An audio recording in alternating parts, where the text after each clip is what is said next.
Hello viewers, आप सभी को डिमा हसाओ जर्नल की इस पॉडकास्ट सीरीज पर स्वागत है। आज हमारे साथ मौजूद है डिमा हसाओ के बीजेपी के प्रेसिडेंट मिस्टर दोनपाइनन थाउसेन जी। दोनपाइनन थाउसेन जी भूतपूर्व नॉर्थ कछाड़ हिल्स ऑटोनमस काउंसिल के डेप्यूटी चेयरमैन रह चुके हैं।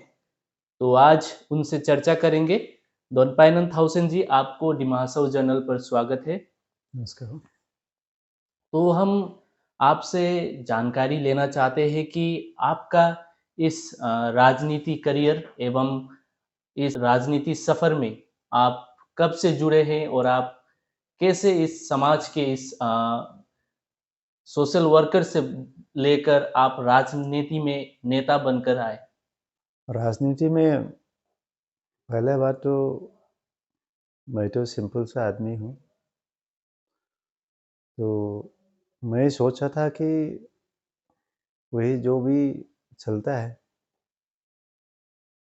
थोड़ा जो अपना गुज़ारा हो जाना चाहिए और साथ में बाकी जो साथ में जो भी आस-पास जो भी हो, उसको भी कुछ वो अपने तरफ से जितना भी हो सके उसको भी मदद करना।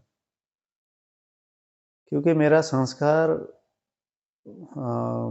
विश्व हिंदू परिषद वहीं से हुआ है, तो वहाँ हमको संस्कार ऐसे दिया गया है कि किसी को मदद करना, किसी के बारे में बुरा नहीं कहना, किसी को बारे में बुरा न सोचना, हमें शुरू से ही ये सिखाया गया है। और साथ में जितना हो सके एक दूसरे को मदद करना, और ये भी नहीं कहना है कि मदद कर दिया, ये हमने किया है, ये नहीं बोलना चाहिए। ये हम लोग संस्कार हमने यही मिला है। तो जिसके लिए देख कर के बाकी जब मेरा पढ़ाई ख़त्म हुआ, उसके बाद देखा है कि कुछ हद तक पहले दूसरा को देखता था, मैं मेरा ऐसे ये उम्मीद नहीं था, मैं सोचा भी नहीं कि पॉलिटिक्स में इतना एक्टिव में एक दिन ऐसे एक्टिव काम करूँगा। पर ऐसे ही वो जो आस-पास जो मेरे मेरा जो फ्रेंड सर्कल हो या अपना जो सोसाइटी का जो प्रॉब्लम, वो देख कर के मुझे लगा कि ये सबको थोड़ा सुधारना चाहिए। तो यही सोच कर के पॉलिटिक्स में कदम रखना शुरू हुआ, और ख़ास करके अटल बिहारी वाजपेयी जी का जो गवर्नमेंट रहा 96, 98 और 99 वाला जो गवर्नमेंट रहा, वो इंस्पायर किया है, क्योंकि शॉर्ट समय में उन्होंने भी बहुत कुछ देश को आगे ले जाने के लिए कोशिश किया है और करके भी दिखाया है, जिसकी बदौलत हम आज जो सोच भी नहीं सकता था कि एक दिन हम लोग का यहाँ पर डिमा हासाओ जैसे डिस्ट्रिक्ट में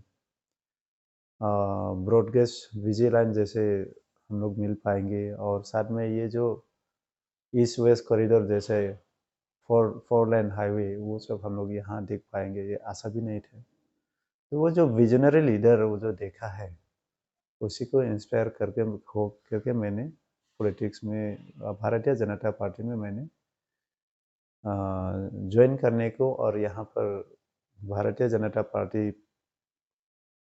का मेंबर होने के नाते और उसी के ज़रिए मैं पब्लिक को कैसे और देश को कैसे सेवा करूँ, वही सोच करके मैंने वही डिसीजन लिया कि रहना चाहिए पॉलिटिक्स में। बस इतना ही सा है। तो हमारे दोनपाइनन थाउसेन जी हमारे पूर्व प्रधानमंत्री जो स्वर्गवास हो चुके हैं, अटल बिहारी वाजपेयी जी, उनसे प्रेरणा लेके राजनीति में आगे बढ़े हैं। तो अब हम उनसे दूसरे प्रश्न की ओर चलते हुए पूछते हैं कि आगामी जो 13th नॉर्थ कछार हिल्स ऑटोनोमस काउंसिल इलेक्शन, जो कि हमारे डिमा हासाओ डिस्ट्रिक्ट का एक त्यौहार है, जो कि 28 कॉन्स्टिट्यूंसी में बटा रहता है और वहाँ से निर्वाचित होकर हमारे काउंसिल पर आकर हमारी डिस्ट्रिक्ट के डेवलपमेंट के लिए आगे बढ़ते हैं।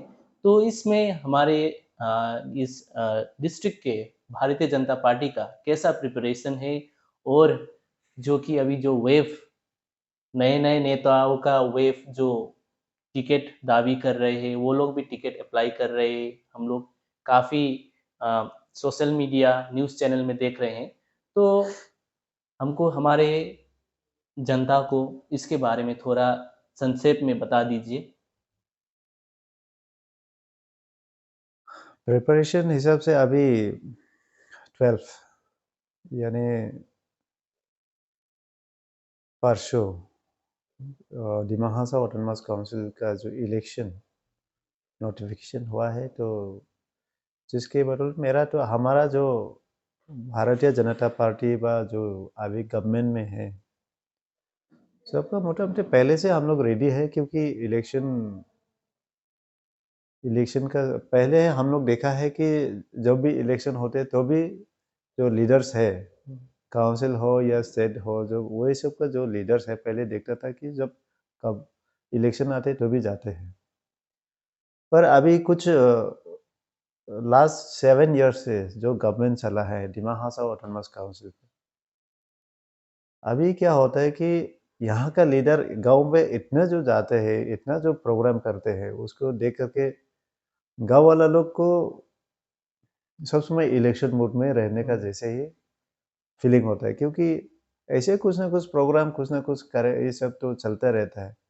डेवलपमेंट हो या पार्टी का हो, जो भी हो, ये सब होने के नाते हम लोग को खास करके अभी इलेक्शन नोटिफिकेशन हो गया, इलेक्शन को लेकर के स्पेशल कुछ उसको लेकर के प्रिपरेशन करना हम लोग के लिए उसका कोई ज़रूरत नहीं, क्योंकि हम लोग पहले से रेडी हैं, हर समय रेडी रहता है। तो इसलिए उस हिसाब से हम लोग का इलेक्शन का पे पूरा रेडी है, हम लोग फेस करने का रेडी है, और आशा है ये जो आउट ऑफ 28 सीट हम लोग बीजेपी अच्छा से निकल के आएगा, ऐसे आशा रखता है।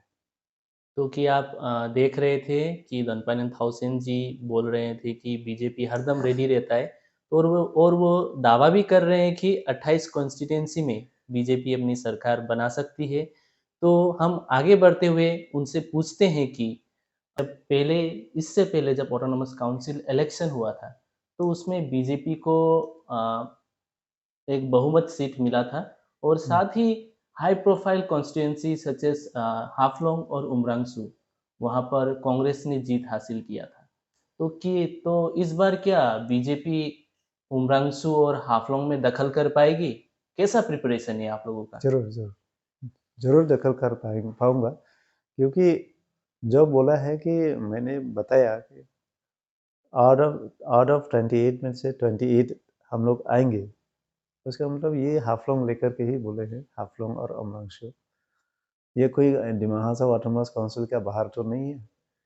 तो जिसके लिए फिर से उसके लिए ये है, हम लोग ज़रूर आएँगे, ज़रूर जीत के आएँगे। और हम लोग का फ़ील जो भारतीय जनता फिर पार्टी का जो है, यहाँ पर ज़रूर इस बार जीत जाएँगे, और साथ में यहाँ का जो हाफलोंग का जो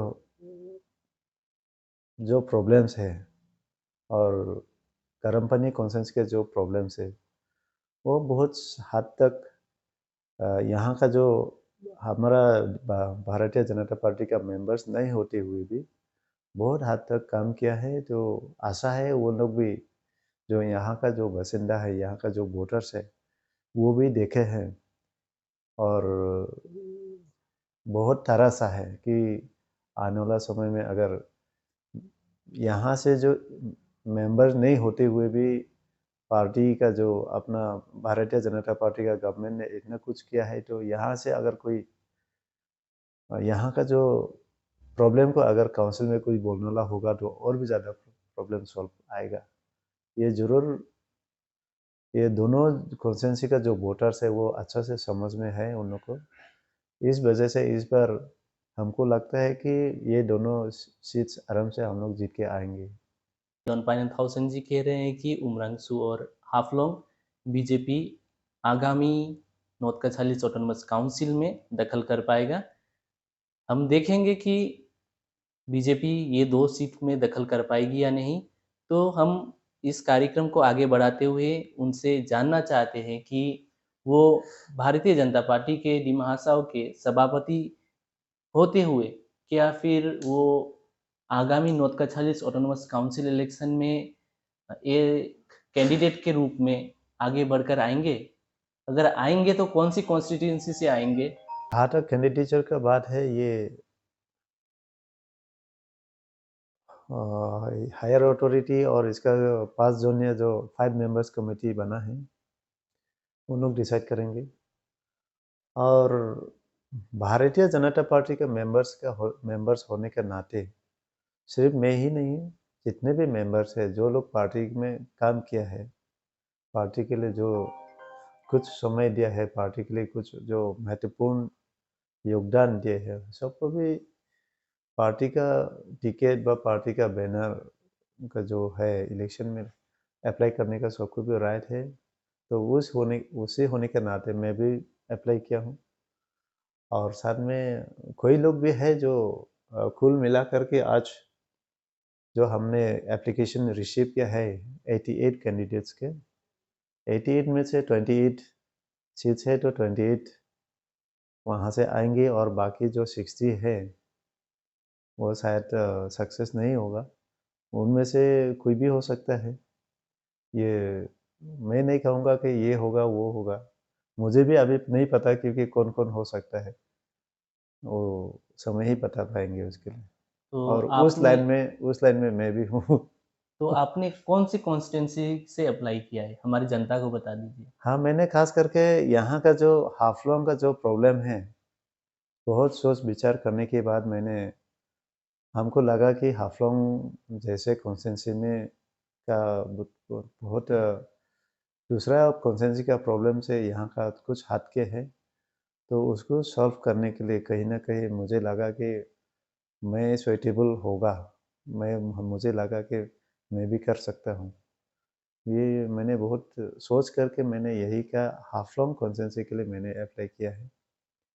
तो आगे जो होगा देखा जाएगा, समय सब कुछ बताएँगे ये। तो ये था बीजेपी का प्रिपरेशन और एप्लीकेशन के बारे में। तो हम आगे बढ़ते हुए उनसे एक प्रश्न पूछना चाहते हैं कि बीजेपी हमें फ़ील में अच्छा खासा देख रहे हैं कि बीजेपी का फ़ील अच्छा है।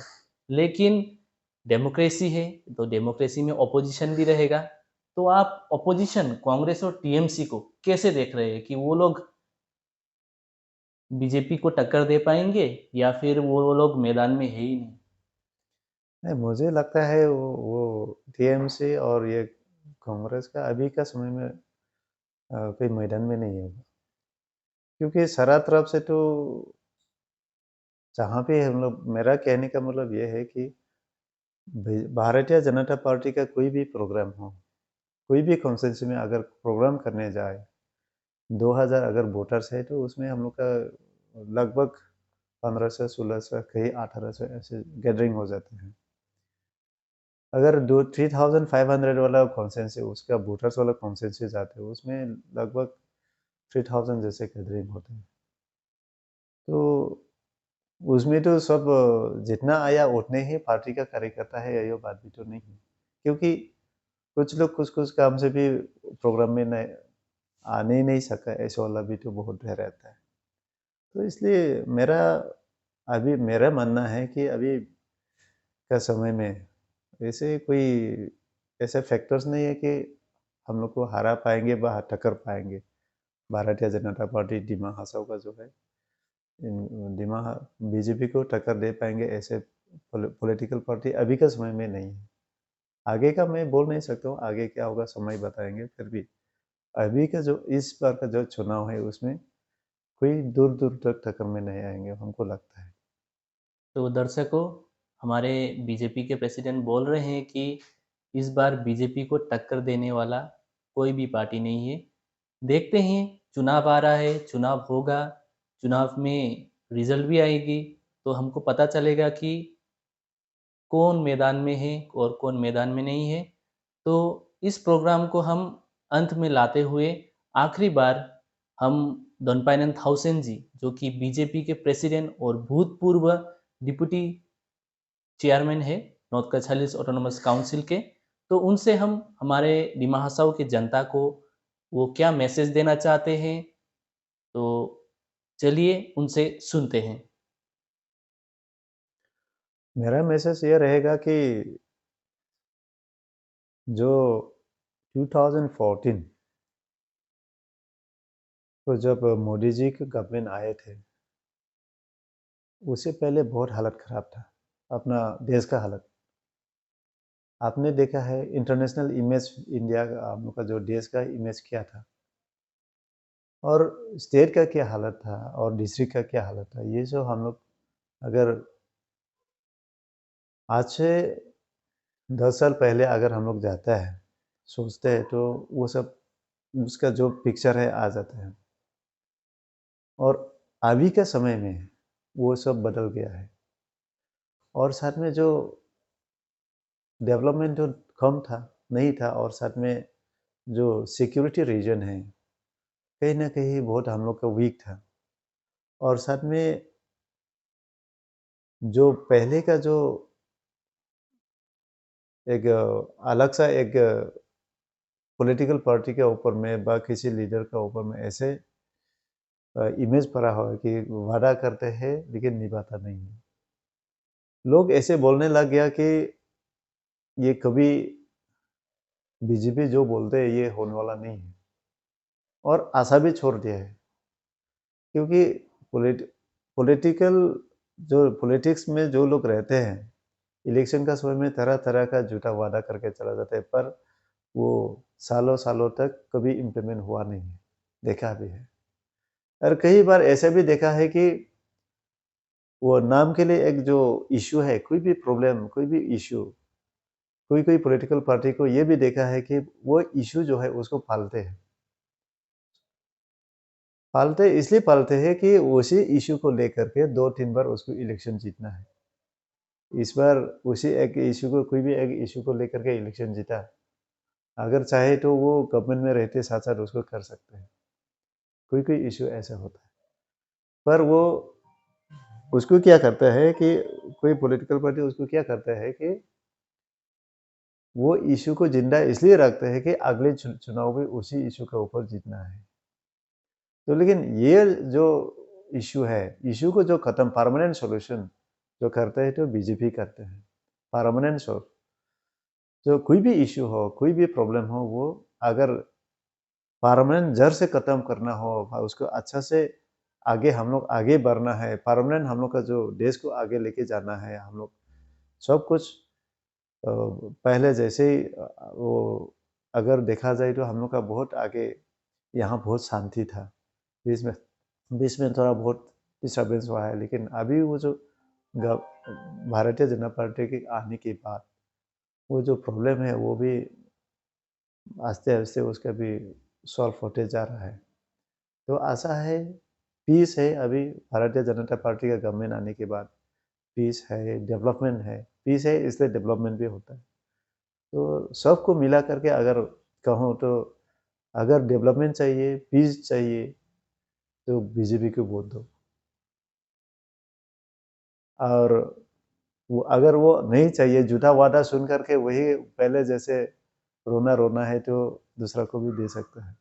तो मैं तो यही कहूँगा कि सोच समझ करके आगे जो भी कदम उठाना है तो सोच समझ करके कदम उठाइए तो ताकि हम लोग का अगर जो सेकंड थर्ड जनरेशन जो लोग है, मेरा पिताजी व मेरा दादाजी लोग का समय में ऐसे-ऐसे हुआ था, कोई एक हिस्ट्री खराब हिस्ट्री हम लोग का ऊपर कोई ना पड़े, ये सोचना चाहिए। ये सोच करके ये आप सबको ये रिक्वेस्ट है, यही एक आगे जा करके हम लोग को कहने ना पाए कि हम लोग के ऊपर ये प्रॉब्लम था, ये उन लोग के समय में ये करना चाहता था लेकिन चाहिए था लेकिन किया नहीं है। ये जो प्रॉब्लम्स है, हम लोग के ऊपर ये सब ब्लेम ना हो, वो सोच समझ करके इसलिए अभी हम लोग उसको ठीक करना है। तो वही ठीक करने के लिए वही चीज़ है जी हम लोग जो भी आगे की चीज़ को भी सपोर्ट करेंगे, सोच समझ करके आगे अच्छा होने के लिए किसका साथ रहने से अच्छा होगा, किसका साथ नहीं रहने से क्या होगा, उसको अच्छा से सोच विचार करके अब कदम उठाना है। मेरा इतना ही है, मेरे तरफ से। तो कि व्यूअर्स आप लोग सुन रहे थे कि बीजेपी दिमा हसाओ के बीजेपी के प्रेसिडेंट दोनपाइनन थाउसेन जी। दोनपाइनन थाउसेन जी से आज हमारी इन डेप्थ बातें हुई और भविष्य में हम और भी नेताओं से आप आपको सुनवाएंगे। तब तक के लिए देखते रहिए डिमा हासाओ जर्नल। धन्यवाद। जुटाई। नमस्कार।